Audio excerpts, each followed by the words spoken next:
Hello friends, ngasidi yamna interesting oiba topic ama leijare madudi nungsit khaiba.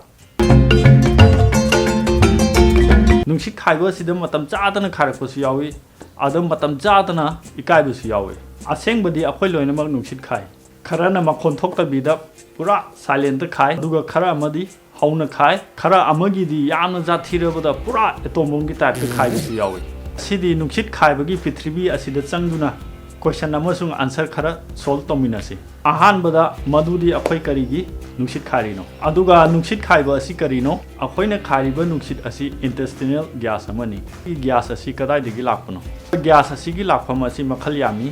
Akhoina tumli matamda nungsit khara yotpada yawrukpa. Aduga gas khara na akhoina chabada yawrai.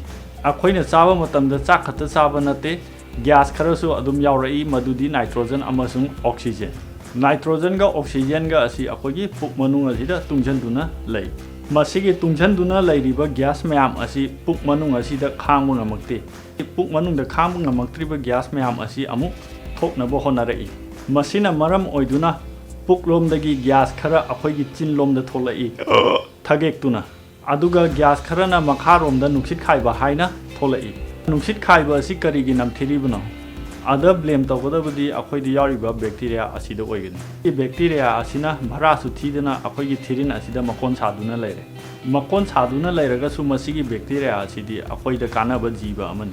Aibadi akhoi na chariba chinjak asida masigi bacteria asina breakdown tawuda mateng pangi. Masigi breakdown tawraiba process asida gas oina thorai. Madugi gas adudi nitrogen, carbon dioxide, hydrogen amasung methane.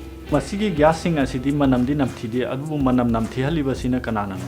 Namthiriba asidi sulfur compound asino ohengani. Sulfur compound asidi yauriba asi hydrogen sulfide, methanol, ammonia asina gas asibu namthibagi manam asi chelhalibani.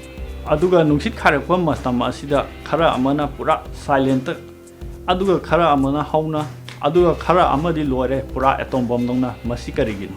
Madugi pakhumdi akhoi body asidi yauriba muscle mayam sing asi kyamna relax tawi haiba adugi makha poli relax condition dana akhoi gi nuksit asi tumina chitkibani na manamdi loire namthibada aduga ikai badi khara phagani haibadi mi amada khuthin garaga loire matam khara dana akhoina kuina khamung ngamaktra kan asida makhol hauna vibration yauna tholai pura atom bomb ni adu manamdi kya namthidi adu oiraga su loire madudadi ikai bana asidadi mi kanamta kanba ngamlaroi mai ngang dum toani prithivida khwaidagi moithokpa sa amadi termite haina khangnai second da lairisina zebra ga camel ga aigi channel asibu subscribe tawbiyo share su tawbiyo aduga aibu pawning thawatpiyo mayambu nungsiduna amka hana khoiramjari aduga asigumba interesting oiraba topic asima khanda su khalaga adum hapjarake.